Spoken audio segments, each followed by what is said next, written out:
Story 1. The Whistler. There are places in this world that remember the dead, where walls hold on to grief, where the floorboards carry the weight of every footstep that came before yours.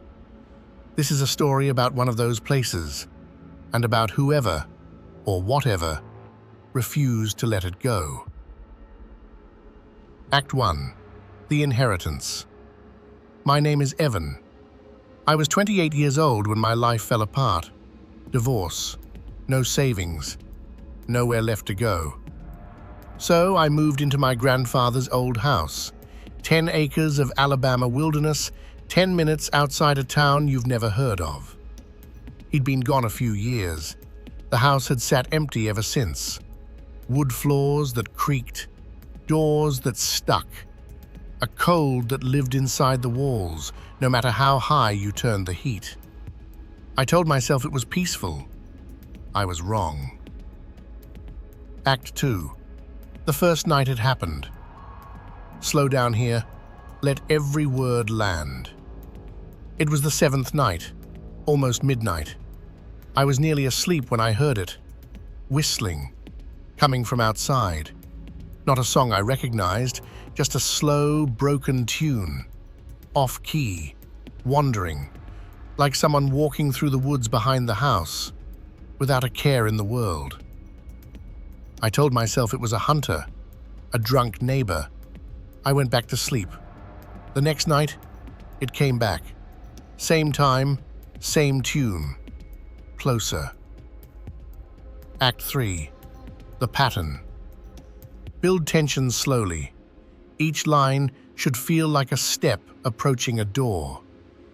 Every night, like clockwork, always between 1:15 and 1:19 in the morning.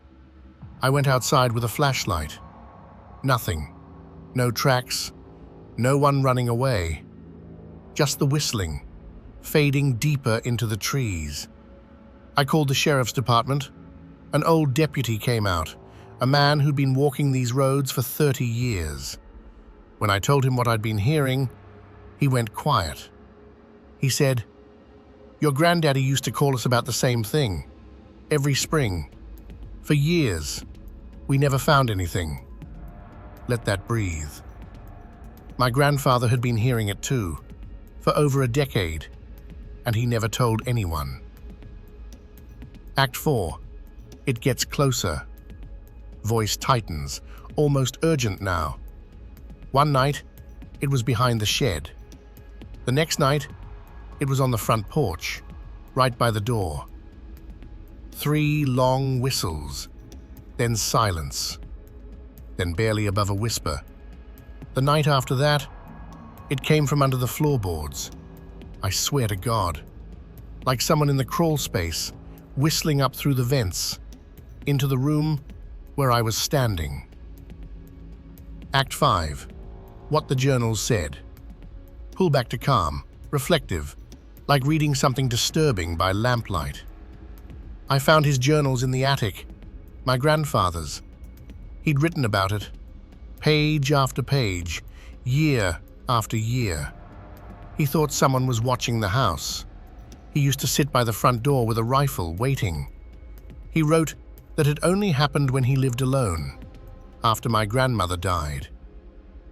Whoever this was, they chose their moments carefully. They only came for the ones who were alone. Act 6. The night it came inside. Slow, deliberate, like the sound of a door opening in the dark. I sat up that night with a shotgun across my lap, waiting. At 1:17 in the morning, the whistling started, but not from outside. From the hallway, inside the house. I could hear it moving, closer, step by step. I stood up, aimed, screamed, "Who's there?" The whistling stopped. I turned on the light. Nothing was there. Act 7. The final night. Build steadily. This is the climax. Don't rush it. 2 days of silence. I thought it was finally over. Then 3 slow knocks. from the back door, inside the house. Then, footsteps in the hallway. The hallway light went out, and at the end of the dark corridor, someone was standing there. Black clothes, pale face, perfectly still, watching me. Then measured quiet. I raised the shotgun.